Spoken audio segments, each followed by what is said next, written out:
Entre des injonctions parfois contradictoires, d'innover, de s'investir, de changer ses pratiques, et faire en sorte tout à la fois de prendre soin de son équilibre pro-perso, les enseignants, voire tous les professionnels, se sentent parfois, voire souvent, un peu perdus ou agacés. Et si finalement on apprenait à se détacher de tous ces messages pour faire comme on veut, comme on peut, et c'est avec Émilie que nous allons tenter ce virage. Bienvenue Émilie. Merci, bonjour. Alors, en tant que coach, ex-enseignant, tu accompagnes beaucoup d'enseignants et d'enseignantes qui cherchent soit un sens, soit une manière de vivre au mieux leur métier. Est-ce que tu nous ferais une photo avant-après d'un accompagnement en prenant en exemple, par exemple, quelqu'un qui se sentirait pris au piège de trop d'injonctions? Oui, bien sûr. C'est vrai que lors des accompagnements, la personne arrive avec, sa problématique du moment, ce qu'elle s'imagine et ce qu'elle se représente aussi de, ce que les autres peuvent se dire ou lui disent réellement. Et puis des fois, il y a une espèce de dissonance entre, l'enseignante à laquelle, j'aspire être, enfin l'enseignante que je voudrais être, celle que je pense qu'on attend que je sois et celle que j'ai l'impression d'être, voilà, dans ma façon de me voir. Et puis au fil de l'accompagnement et ben, souvent on se rend compte que, finalement parfois les autres nous renvoient une image qui est pas forcément, qu'on s'approprie, qui nous fait nous sentir en difficulté, mais qui est pas forcément problématique pour nous. Je pense par exemple, à une personne que j'ai accompagnée qui est arrivée en me disant, «Bon, bah, voilà, je travaille trop, faut que je travaille moins» et cetera. Et petit à petit, bah, on a compris qu'en fait, ça lui allait, qu'elle travaillait pas tant que ça, qu'elle aimait ça et que ça lui posait aucun problème. Elle avait pas de problème de sommeil, elle était épanouie avec sa classe, mais c'était ce que lui renvoyaient les autres. Et à contrario, pour presque la même situation, j'ai accompagné aussi, des personnes, je pense à une en particulier, qui arrivait en se disant: «Je travaille pas assez, je suis désorganisée, voilà, je pars dans tous les sens» et cetera. Et qui au final, hem, au fil de l'accompagnement, s'est rendu compte que, ben, en fait non, c'était même limite déjà un peu trop pour ce qu'elle pouvait supporter, que c'était pas de la désorganisation, c'était juste que c'était, plutôt pas trop mal organisé, mais que de toute façon ça rentrait pas. Et donc voilà, ce sont ces prises de conscience-là qui permettent après à chacun, en fonction de ses vraies aspirations à soi et en se détachant, un peu des injonctions, en tout cas en se situant, qui bon, chacun peut trouver ses propres solutions de ce qui lui convient vraiment. Trouver son propre style finalement et essayer de s'émanciper de tout ce qui nous entoure. Et à l'heure actuelle, il faut bien le dire, en 2024, on est tellement assommé de toutes parts de plein de choses tellement différentes que c'est un vrai défi et une vraie nécessité, de trouver, qui on est pour ne pas se perdre. Ouais, savoir, s'écouter, s'entendre, se reconnaître parmi tout ça, savoir, qu'est-ce qui me correspond à moi, qu'est-ce qui vient vraiment de moi, qu'est-ce qui vient des autres, qu'est-ce qui vient de Très bien. Eh ben, allons sur ces injonctions. Toi qui as cette expérience, que est-ce qu'on peut faire un peu un inventaire, alors peut-être pas exhaustif, mais de ces injonctions, qu'on reçoit, qu'on se donne, qu'on a l'impression qu'on nous donne? Ouais. Bah, c'est tout à fait ça. Déjà, si on les catégorisait, il y a, des injonctions qui viennent de nous-mêmes, toutes seules, qui sont parfois des réponses à des injonctions qu'on s'imagine, qui ne sont pas toujours réelles, ou à des réponses de réelles injonctions extérieures de la société, de l'institution, des collègues. Parfois, ça peut être aussi, des injonctions assez locales, dues à notre établissement et cetera. Et du coup, il y a tout ça. Il y a donc ce que je me dis, ce que je me dis que les autres se disent, ce que je pense qu'on attend de moi, ce qu'il faudrait faire souvent, tu vois, dans les accompagnements, ce qui revient souvent, c'est: «J'ai l'impression de ne pas être une bonne enseignante ou un bon enseignant». Et du coup, ben, quand on va questionner un peu, qu'est-ce qu'il y a derrière ça? C'est quoi être un bon enseignant? Et en fait, souvent, ben, la réponse, réfléchie, sincère des personnes, elle est tout à fait, enfin, elle est loin des injonctions qu'on s'impose à soi. Oui, ben en fait, quand je relativise, être une bonne enseignante, c'est, faire du mieux que je peux, faire progresser mes élèves, être à l'écoute et cetera. Mais c'est pas ce qu'on s'impose au quotidien. Tu as des exemples précis au-delà de ces catégories ou voilà, déjà ça permet un peu de situer les choses et de se dire: «Ah ouais, OK, tiens, qu'est-ce que je Et bah, m'impose?» ce qui est rigolo, c'est que je pense que les injonctions, elles ont toutes, elles disent toutes, quelque chose et son opposé. C'est-à-dire qu'il va y avoir la première, c'est tu travailles trop ou je travaille trop ou je travaille pas assez. Je suis trop rigide, je suis trop, rigoureuse et je suis pas assez organisée, je m'éparpille, je suis trop freestyle. Ça va être, je suis un peu ce que je fais, c'est trop traditionnel, c'est trop, hem, à l'ancienne, old school, on m'a dit aussi et cetera et à l'inverse, ce qui vient d'ailleurs souvent un peu de l'extérieur, c'est: «Ah oui, mais toi, tu innoves trop, tu essayes des trucs et cetera» et donc c'est un peu tout ça, là, si on parle juste, des enseignants, puis il y a, «Je cadre pas bien ma classe», «Je tiens pas à mes élèves», voilà. Et enfin, ça me fait penser au fait que je trouve que les enseignants, savent finalement peu identifier, hem, ce qui fait d'eux un professionnel ou une professionnelle et on est vite, dans la dépréciation. Ou en tout cas, peut-être que j'ai un miroir déformant, mais voilà, j'ai l'impression que c'est une profession qui n'est peut-être pas suffisamment accompagnée et valorisée sur ce qu'ils font et du coup, comme tu le dis, on se laisse un peu balloter par tout ce qu'on entend parce que, eh ben, on ne sait pas qui on est dans cette profession. Ouais. Il y a de ça, il y a de pas savoir qui on est et puis il y a cette idée de frontière floue qu'on peut retrouver, au niveau vie pro, vie perso, sur, le temps, quand est-ce que ça s'arrête vraiment, l'espace, il y a enfin, on sait bien que ça continue en dehors de l'école donc voilà, mais aussi sur qu'est-ce qui est tu vois, tu parlais de professionnel, qu'est-ce qui est professionnel, qu'est-ce qui ne l'est pas? Qu'est-ce qui est, juste, un geste professionnel et qu'est-ce qui est lié à ma personne?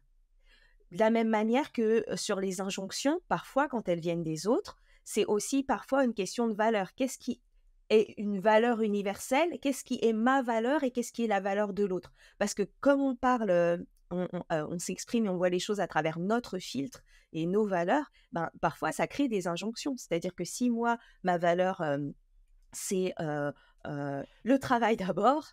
Bon, bah, je vais aller donner des injonctions aux autres qui correspondraient pas, si, eux, c'est enfin, je dis c'est un peu, bateau, mais si je dis: «Ben, moi, c'est la famille d'abord» et que je enfin, voilà, je vais recevoir une injonction que je vais pas forcément, hem, comprendre ou que je vais prendre telle quelle et sans me rendre compte qu'en fait, la personne qui me le dit, elle parle pas avec un filtre professionnel, elle parle avec un filtre personnel. Ouais, ouais, tout à fait. Mais c'est intéressant ce que tu dis, c'est que je venais de me le noter. C'est finalement cette difficulté qu'on a à communiquer sur ce qu'on est. C'est-à-dire on va parler sur les autres, on va parler aux autres en faisant des généralités, en prenant son cas comme étant une généralité, et on va peu se positionner soi et demander à l'autre qui il est.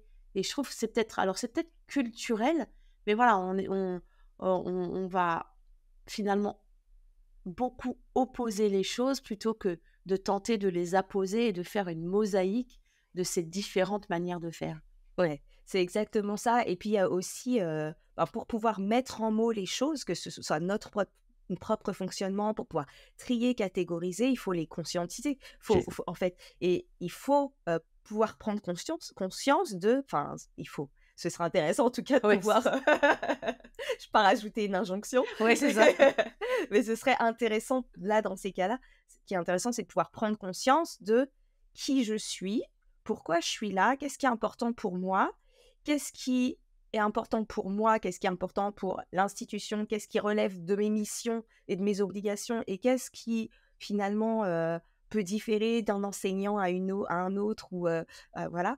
Et donc, c'est cette connaissance de soi, d'abord et aussi, la deuxième chose, c'est aussi cette conscience de soi. Parce qu'une fois qu'on se connaît, puisqu'on peut par ailleurs, je sais pas, lors d'un coaching ou d'un accompagnement ou même d'une thérapie et cetera, prendre conscience de qui on est, ce qui est important pour nous. Mais après, il faut aussi en avoir conscience, dans l'instant, Oui, hem, heu, enfin pouvoir, le dire mobiliser. Mmh. voilà, le Ouais, tout à fait. mobiliser et Mmh. et et le réutiliser. Mmh.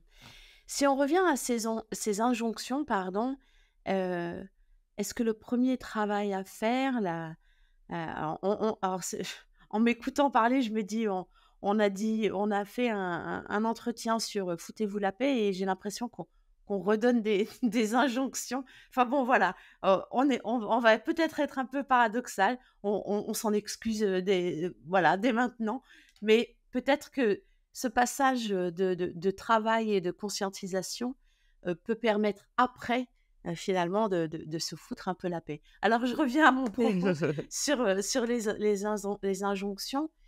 Elles disent quelque chose de nous, ces injonctions, pardon. Ouais. Oui, oui, bah, en fonction de comment on les prend, comment on les traite, comment on se les approprie, qu'est-ce qu'elles nous font faire, comment elles nous font nous sentir. Oui, elles peuvent dire de nous que, à certains moments, ben, on est très, comment dire?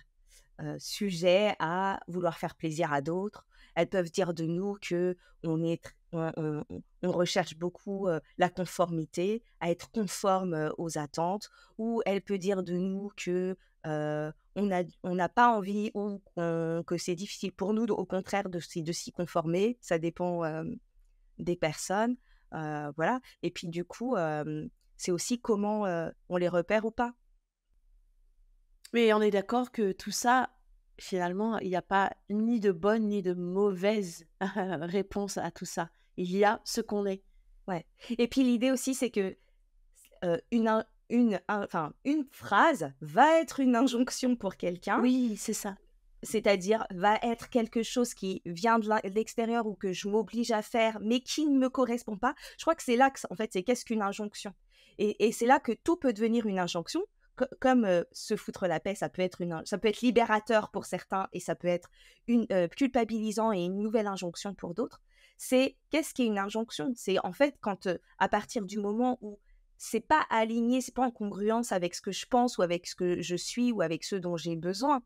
Hem, il faut, travaille moins. Il y a des personnes pour qui ça va être une injonction qui correspondent pas à leurs besoins, et cetera, et pour d'autres, ça va être libérateur de se dire: «Bah, ouais, en fait, c'est vrai que moi, c'est à ça que j'aspire, en fait», et donc s'émanciper des injonctions, c'est vraiment ça, c'est vraiment, et c'est là que la conscience de soi, elle est importante, et ce temps où on se questionne, d'être en métacognition là-dessus, c'est de se dire: «OK, ce truc-là, à moi, qu'est-ce que ça me fait?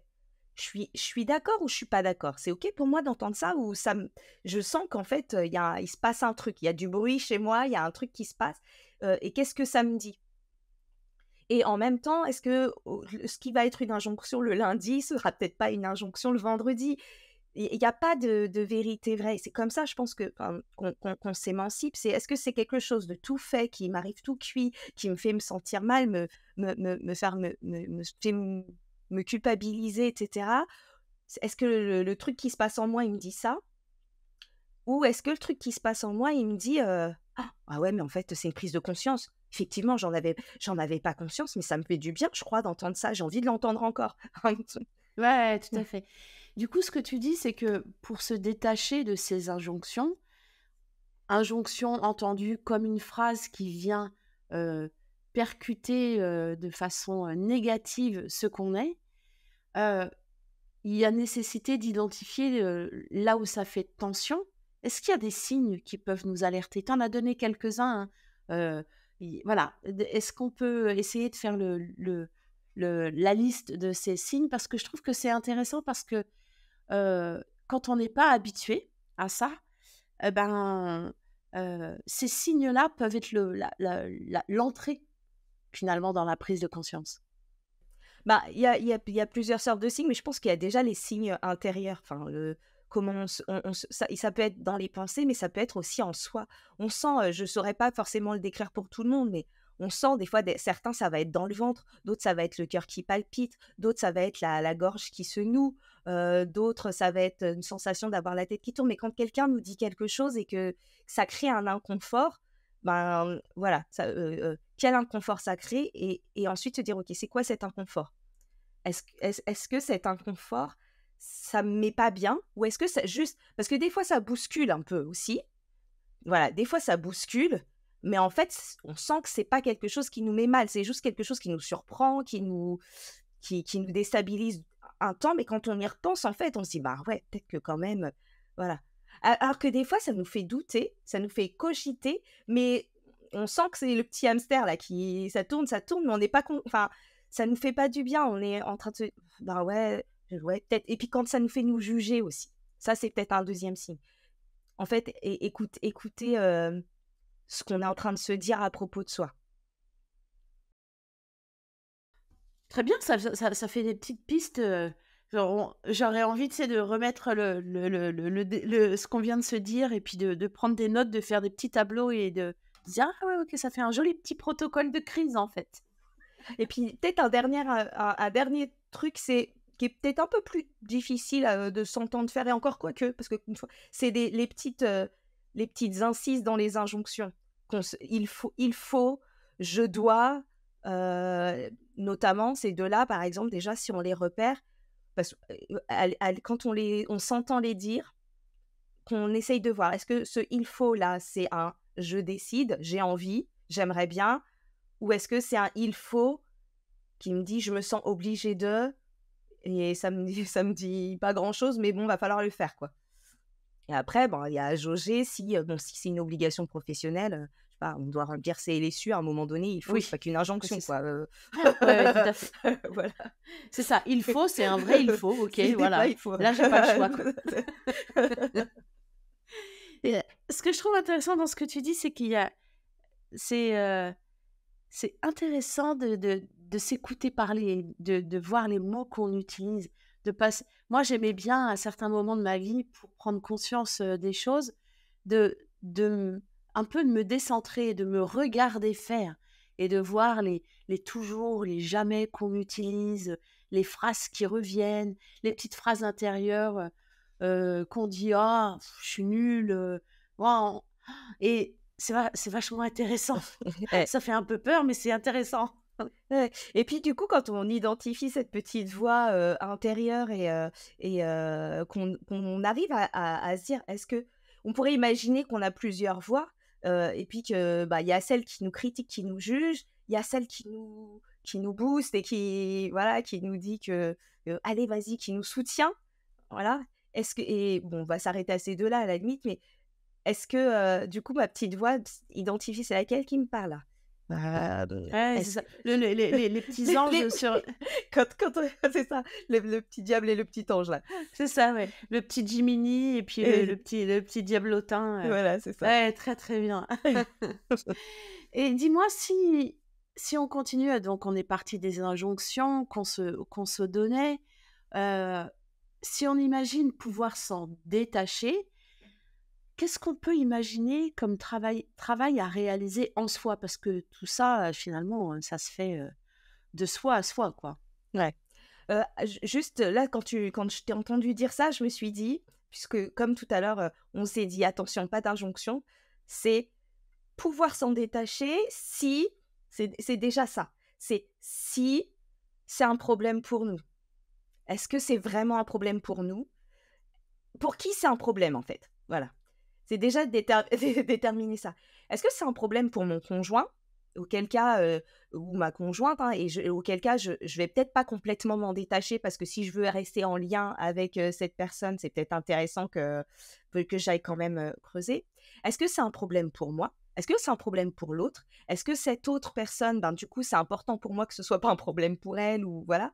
Heu, enfin, il y a cette idée-là. C'est pas s'en détacher à tout prix et encore une fois, c'est pas, une injonction, c'est si ça me fait pas du bien d'aller questionner ça et c'est toujours cette idée d'être en posture méta, de se voir faire, de se voir penser, de se voir dire, de se voir, ressentir et heu et ça, quoi. Du coup, j'ai oublié ta question, je crois que Non, non, non, non, mais on était sur, comment qu'est-ce qu'il faut travailler en soi pour se détacher, des injonctions si, c'est un souci pour soi? Alors j'aime beaucoup cet arbre décisionnel, hein, que tu as proposé. On a des injonctions, déjà les identifier, c'est le premier travail à réaliser. les lister, à ce qu'on m'impose, ce que je m'impose, enfin, tout ce qu'on s'est dit au tout début. Ensuite, identifier si c'est un problème ou pas, pour qui c'est un problème, et on voit finalement peut-être se dessiner, et c'est là où je vais attendre ta réponse, se dessiner les actions. Voilà, qu'est-ce qu'on fait, quoi?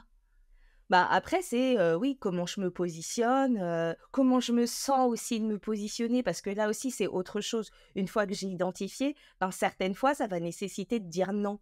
Non à Voilà, ça va nécessiter de dire non à des personnes, non à un projet et cetera. Donc il y a aussi ça en fait ça découle sur, d'autres arbitrages.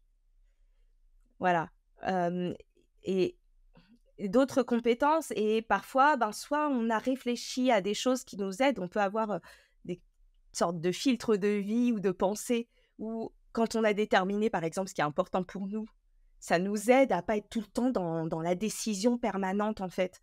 Voilà et donc quand on a déterminé: «OK, ben, moi, en ce moment, pas pour moi dans ma vie, pour toute la vie, mais pour moi, en ce moment, j'ai décidé de mettre la priorité sur mes enfants, sur moi, sur, mon bien-être physique, ma santé et cetera, voilà.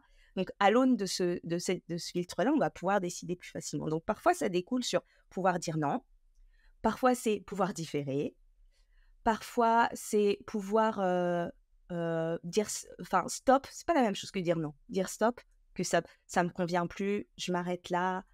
Parfois, c'est aussi pouvoir, revenir en arrière, ce qui est, par exemple, pour moi difficile, quand je me suis engagée, dans quelque chose, de pouvoir dire, «Bon, bah, finalement, j'annule, finalement, voilà». Parfois, c'est aussi de l'affirmation, enfin, tout ça, c'est de l'assertivité, en fait. De l'affirmation, c'est-à-dire, s'affirmer et pouvoir enfin, dans le respect de l'autre aussi, hein, mais s'affirmer en étant capable de dire: «Ben, moi, ça me convient pas» ou je suis pas d'accord avec ça ou ah je ou prendre de la distance. Parfois, c'est juste aussi dire, «Ah tu trouves que je travaille trop?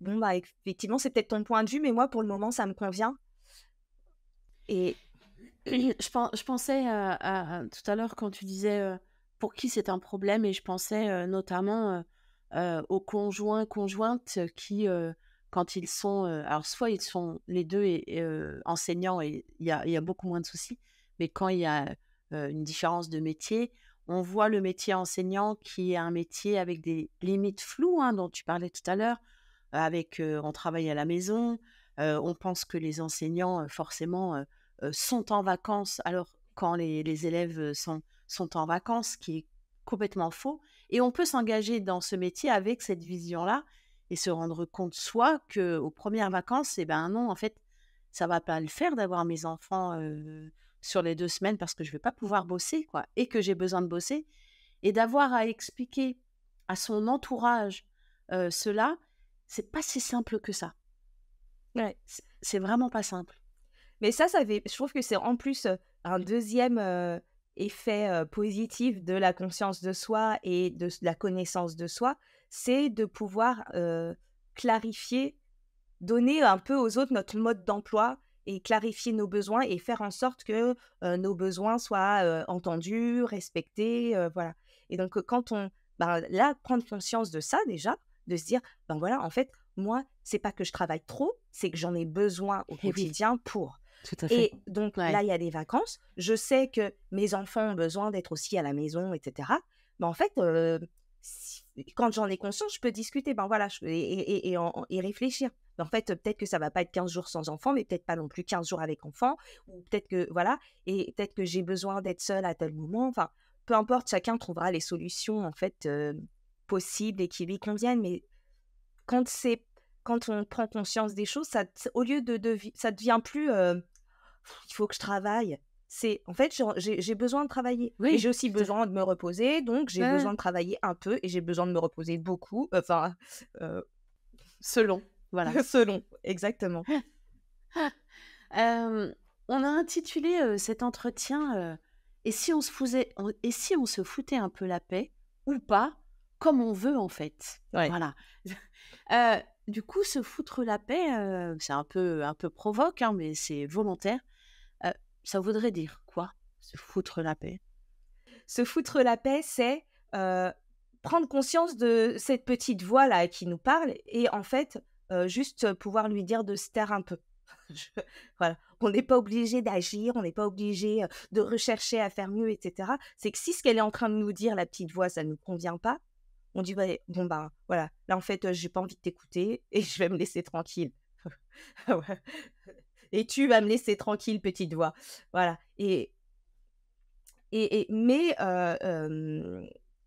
mais encore une fois, c'est pas on n'est pas obligé d'avoir envie de se foutre la paix et on n'est pas obligé d'avoir envie de se foutre la paix tout le temps.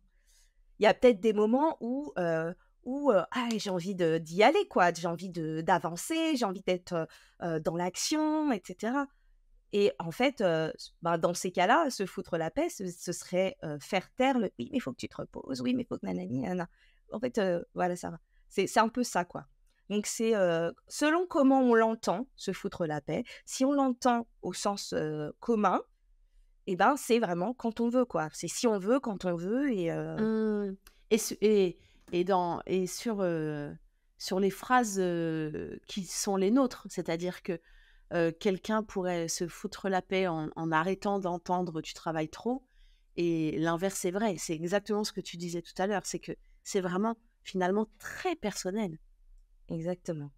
Et ce qui est intéressant dans cette, phrase malgré tout, c'est ce qui est intéressant, c'est, de se dire qu'on la prend comme on veut et que derrière il y a rien. C'est-à-dire que se foutre la paix, c'est pas c'est, ergonomique quoi pour la pensée parce que du coup ça peut aller dans: «Bon je me fous la paix là aujourd'hui je fais rien. Bon je me fous la paix là aujourd'hui, j'écoute pas tout ce qu'ils sont en train de me dire» ou, voilà enfin ça peut être plein de choses, on peut mettre ce qu'on veut derrière quoi. Mmh. C'est finalement oui, laisser un peu un espace vierge de pensée et se laisser aller à, à cet élan du moment qui peut être dans bosser parce que j'ai très envie, de monter cette séquence dont je rêve depuis longtemps. C'est, faire me laisser aller à Ah, enchaîner un geste et un autre, pendant ma journée parce que je peux le faire, ouais. ça peut aller c'est encore une fois très, très personnel, d'où la nécessité qui peut être entendue, comme une injonction, mais nécessité d'aller à la rencontre de soi et de savoir, Ouais, finalement ce qui nous fait du bien, quoi. exactement et c'est intéressant l'exemple que tu as pris, sur, le fait de si j'ai envie de faire ma séquence et cetera parce que se foutre la paix, ça pourrait avoir l'air de dire, heu: «Ben, on en fait moins, c'est bon, on arrête» et cetera. Alors que, ben, justement, parfois c'est ça, c'est Ah ouais. le ça peut être, au lieu de j'ai envie de faire ma séquence, ça j'y pense depuis 3 jours, j'ai eu des infos et Mmh. tout, là, Ouais, ouais. je suis dans le Ouh! flow, j'ai trop envie de le faire.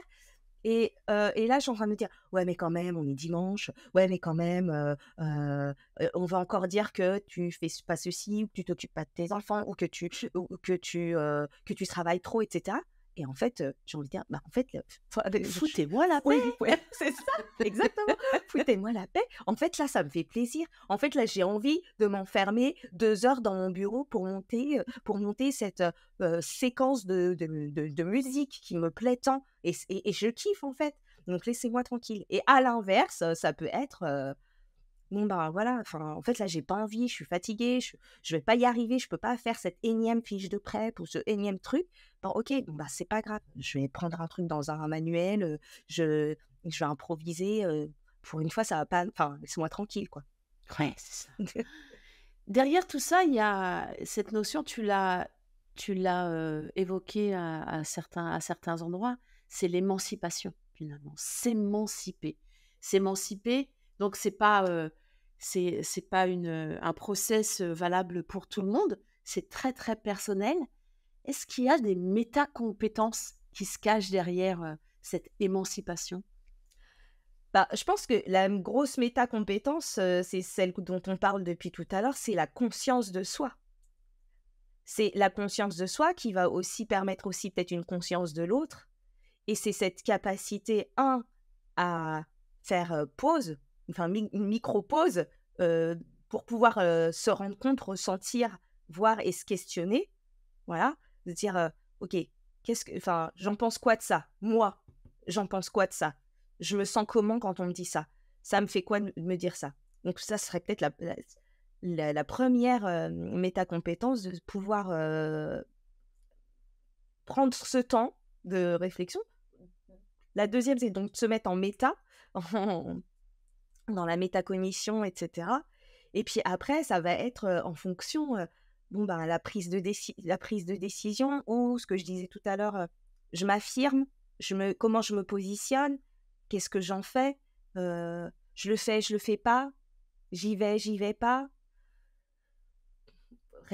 Pouvoir respirer et se regarder faire et regarder prendre un peu de recul, quoi. Ce qui est parfois difficile, tout seul et c'est pour ça aussi que je crois au coaching et à l'analyse de pratique, enfin voilà, c'est que, ben, parfois on a besoin juste de le formuler à quelqu'un d'autre. L'autre en face, il n'est pas toujours, en train d'aller tirer les fils, hein, mais juste, ben, de s'entendre, le formuler, le mettre en mots, s'entendre dire les choses, Bah, les conversations, avec les copines, ou les copains, ça sert à ça, quoi, hein. ouais. Ce truc où, effectivement, on a besoin d'exprimer, quelque chose et en parlant, on s'écoute parler et puis, l'autre dans ses silences, ou dans ses réflexions nous fait avancer. Effectivement, on peut ne pas avancer, tout seul, mais on peut avancer tout seul aussi. Hem, Et Vas-y. oui, non, j'allais dire et tu vois là, bah, parfois c'est encore des injonctions ou des pensées en tout cas, qui sont pas forcément des injonctions, mais des pensées qu'on a, qui nous empêchent d'aller le faire.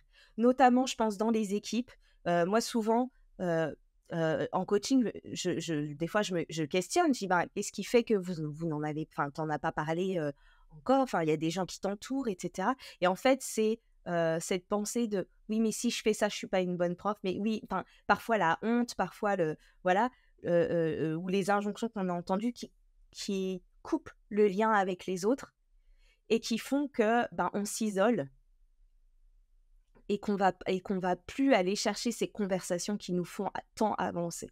Mmh. À t'écouter parler, je me pose la question, du temps que ça demande. J'ai la petite voix, de collègue qui dit: «Ah ouais, mais encore un truc à faire, quoi», tu vois? Et c'est peut-être pour ça que depuis tout ce qu'on échange depuis le début pourrait paraître comme une énième injonction de quelque chose à faire. Hem, comment tu accompagnes les personnes justement sur cette prise de conscience du travail à réaliser pour, finalement, y gagner après? Parce que c'est un Mmh. investissement. Ouais. Alors, là, il y a 2 choses que j'ai envie de dire. C'est la première, c'est si ce qu'on vous dit, si ce que vous entendez là, ben, c'est 1 exercice de mise en pratique. Qu'est-ce que ça vous fait de nous entendre dire ça? Si, est-ce que ça vous crée quelque chose qui est pas hyper, confortable et qui vous fait un peu tiquer ou est-ce qu'au contraire, ça vous donne envie de? Voilà et puis la deuxième des choses, c'est que, ben, dans les accompagnements, finalement, les gens quand ils viennent, ils viennent pas suite à une injonction, ils viennent aussi parce que, bah, ils en sont arrivés au moment où ils ont besoin soit de sortir de cette solitude, soit d'avancer et cetera et en fait, je vais pas essayer d'aller convaincre quelqu'un qui a pas envie, parce que du coup, ce serait contre-productif. L'idée, c'est on peut pas obliger quelqu'un à se faire accompagner, ça fonctionne pas. Donc quand on ressent, quand on n'a pas trouvé dans ses propres ressources, dans son entourage ou quand on a besoin d'un peu plus de distance. Tu parlais des conversations avec les copines, c'est génial et puis des fois, parfois, on a besoin d'avoir, aussi le regard de quelqu'un qui est pas dans qui pas j'allais dire qui nous aime pas, mais qui n'est pas, dans l'affect avec nous, qui a pas envie, voilà, qui saura, entendre les choses avec un peu plus de distance et voilà. Ah, je trouve ça intéressant ce que tu dis parce que ça m'évoque, c'est vrai qu'on va plus facilement, chercher, une écoute où on sait qu'on pourra être, comment dire? Pas trop bousculé, tu vois? Et c'est vrai que la discussion, peut être impromptue avec quelqu'un qui ne nous ressemble pas et qui nous renvoie des choses tellement différentes de ce qu'on a l'habitude d'apprendre, ça peut être un sacré déclencheur, quoi. ça bouscule, mais ça peut être déclencheur. Ouais. Et parfois, ça peut être l'inverse aussi, parce qu'on peut aussi être entouré de personnes qui ont trop envie de nous bousculer parce que c'est Ouais, leur c'est façon ça. de voir et qui veulent nous emmener parce qu'ils sont pas professionnels et qu'ils ont pas cette neutralité, ils ont pas cette conscience de nos filtres, de notre cadre de référence et qui, veulent nous emmener là où eux iraient. Et du coup, l'avantage aussi, c'est de pouvoir avoir quelqu'un en face qui est capable de nous laisser nous émanciper, nous autonomiser et trouver, ce qui nous convient vraiment à nous sans aller y mettre, des nouvelles injonctions, des jugements, des interprétations. Parce que les jugements, ils sont pas forcément négatifs, mais même les jugements, entre guillemets, «positifs» peuvent avoir des effets négatifs justement, sur des injonctions comme ça, quoi. Hem, je veux bien qu'on essaye de terminer sur, ce que je trouve au bout du bout, c'est, la communication qu'on a parce que, pardon, je reprends le fil de ma pensée. Ce travail, cette prise de conscience, cette, cette réflexion qu'on peut avoir sur ce qu'on ressent, sur, ce qu'on en fait, il y a un truc où à un moment, il faut sortir de soi pour, aller le proposer au monde et ça, c'est vraiment pas facile, non? Mmh. Bah, c'est pas toujours facile, parfois c'est pas on n'a pas forcément envie, il y a aussi est-ce qu'on est libre de le faire ou pas? Est-ce que ça nous est utile ou pas? Il y a des choses, aussi qui sont pas qu'on n'a pas forcément besoin de révéler, sans je parle pas de choses, hyper intimes, mais voilà, il y a des choses, qui sont utiles des fois pour être dans l'intercompréhension.